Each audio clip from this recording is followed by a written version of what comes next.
Well, it's a Merry Christmas after all, Rapids fans. The Rapids take down the Amherst Ramblers in what was a very entertaining, extremely high-scoring game. 5-1, the final score with 2 empty net goals. Jeremy Dastu with a 4-point game, including a hat trick tonight. And what more can there be said? I mean, there are so many things that went right for the Rapids here tonight. The crowd was right into it, and everybody was cheering. There was not a single person in this building that wasn't making noise. Now, we're going to open it up to people who had some fun holiday stories, as well as we're going to do a little bit of a recap on the game and what was. But how we feeling, everybody? Come on! Last win of 2024. You can do better than that. Let's go! So as you can hear it from the background, everybody's excited. It is we're all in good spirits here. Wow, what a game! They started on time. Right when we talked about it in the opening post game, we talked about how the Rapids had to score the first goal. They had to stave off those early goals. They did that. They played with the lead. They did a great job at that, and they watched the penalties. Most importantly, they stayed out of the box for the most part. And through this entire game, there weren't many penalties called at all. I mean, they ended up killing off both of Amherst's penalties, there was 2 of them. And in turn, the Rapids also went 1 for 3 on the night as well. So that was a huge, huge advantage for the Grand Falls Rapids, just in the way that they played. I got to first off start by saying Jeremy Dastu, fantastic player, an amazing playmaker. Him and Jonah Laird have really solidified themselves as the dynamic duo. Someone just play the Batman music already. It's Batman and Robin. That's the first thing that comes to mind when I think of those two. And what an incredible, incredible game. Wow. I just got to say this. They played everything that was supposed to go right for the Rapids tonight went right. Everything that they needed to happen happened. Their top line was out there scoring. Their defense was out there blocking shots. And I want to talk about one instance in particular, and I'm going to see if I can find the footage as well. Maybe you can find it, maybe not. But on Jeremy Richard's penalty in the second period, it was Dawson Grandy's tripping call in the second period. That was when the Rapids were down on the penalty kill. They were shorthanded, and they were just playing incredible defense. Everybody was out there blocking shots. They were covering their men like we've never seen them do before. This is a completely different Rapids team than we've seen in the past few games. They played structured. They were in it for each other. They were out there feeding each other the puck, getting into those corners, and just playing overall solid hockey like we would hope for them to be playing. So a couple of takeaways from this game as well. Braden Campbell went down the tunnel at the end of the game. Not quite sure what happened there. We did see him leave the game early. Hopefully it's nothing too serious, but he did leave the game as well. But from the looks of this, I mean, they played incredibly solid. Dastu obviously with 3 goals. Caleb McDonald with the empty netter. Nick Brennan with the other empty netter.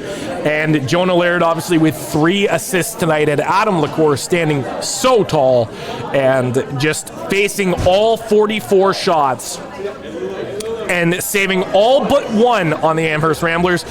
43 for 44 in the game tonight, and this is what we were talking about as well. I want to bring up a couple of different points here, why this was such a big one and why it's such an important game. We were talking on Wednesday's pregame show about how they needed to steal a game, right? The goaltenders, it would benefit the Rapids greatly if they were able to steal a game. Adam LaCour stole a game for them tonight. He put up an amazing performance. The offense was there helping him out. The defense was there helping him out, making those big blocks. And even still, 41 shots, especially like a team like Amherst that is second in the East Link South Division, that's no easy feat. Especially when you're facing guys like Matt McCrae, Christian White, when you're facing guys like Jack Oblinas, Liam Travis, the list goes on and on and on. When you are facing a tough team like the Amherst Ramblers, making 43 saves is impressive enough. I think, personally, that's going to earn him some Team of the Week honors. Jeremy Dastu, same thing. I know you can't name the entire team of Rapids players, but there are 3 players I think for sure should get Team of the Week honors. Jonah Laird for sure, Adam LaCour absolutely, and of course, Jeremy Dastu, who I think 100% should be on the Team of the Week. So this game was just overall perfectly played, and there is nothing that they could have done better than this. There are a couple of great things. This was an incredible Christmas gift for the fans. It was something that was very exciting, and I'm sure a lot of Rapids fans will not forget. It is the end of the 2024 calendar year for the Grand Falls Rapids, and it won't be too long before we're into 2025 when the Fredericton Red Wings return to the E&P Seneschal Center for an all-important divisional matchup in which the Rapids will look to gain a couple more points, climb the standings and get close to the Miramichi Timberwolves and the Campbellton Tigers in their pursuit for playoff glory. So we are going to go into some of the incredible lighthearted Christmas moments. One of the things that I absolutely love the most, it's the season of giving, right? And some of the most important memories are made when you're with your family and when you are with the ones that you would love to spend the most time with. One story that really stood out to me, and it was something that my mom, when I was young, there was always the tradition of, opening your presents on Christmas Day, and, you gotta wait until then. Me being a little bit of an impatient kid, I decided that I was gonna open my presents a little bit early. So as a deterrent, my mom came up with the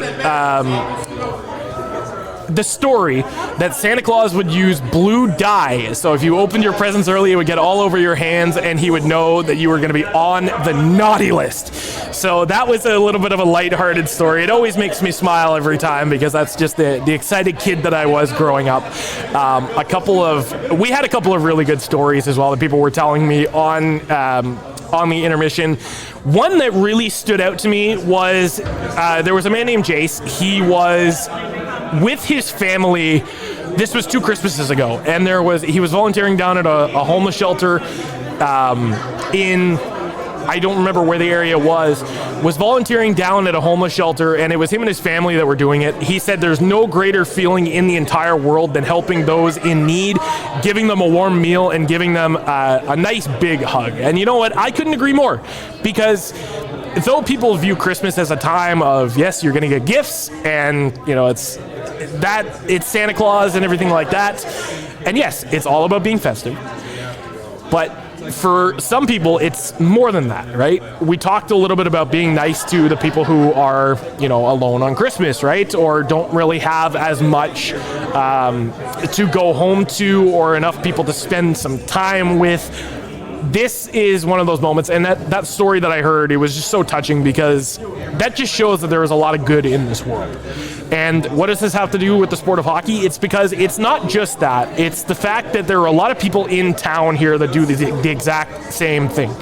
Renee was telling me that one thing that they love to do during the Christmas season is always go down to the Santa Claus parade, and it's a full family thing, right? They have their chairs set up down there.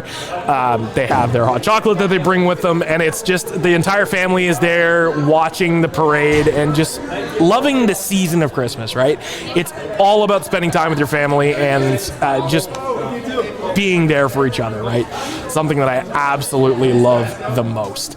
If you have any other holiday stories that you want to share, don't forget to link them down below, and we will talk about them a little bit more. But until then, I want to just cap off this season by saying, so far, Rapids fans, you have been amazing. In the 2024 calendar year, there have been so many amazing moments and so many great, incredible, fun, superb. I have run out of words to say at this point. It is just such an honor to be both bringing you the show this afternoon, or this evening rather, and doing the announcing for the Grand Falls Rapids as well. You guys are one of a kind, and to the players, staff, and everybody who is involved in this well-oiled machine of a team, that's Rafael Denis over there, and this well-oiled machine of a team, there is just no better place that I would rather be, and it's such an honor to be a part of this team. So with that being said, we are going to wrap up this edition of the Bellefleur Tire Shop Grand Falls Rapids post-game show, and I am wishing you all a safe and happy holidays. We will see you back here in the new year when the Fredericton Red Wings roll into town and take on your Grand Falls Rapids on January 3rd. From there, it's all go. No stops, no excuses. It's full steam ahead, and this team is going to go places. This is the start of something big. Let's keep cheering them on. If you haven't done so already, don't forget to hit that subscribe button, hit the little bell notification for all future content, and we will see you back here in the new year.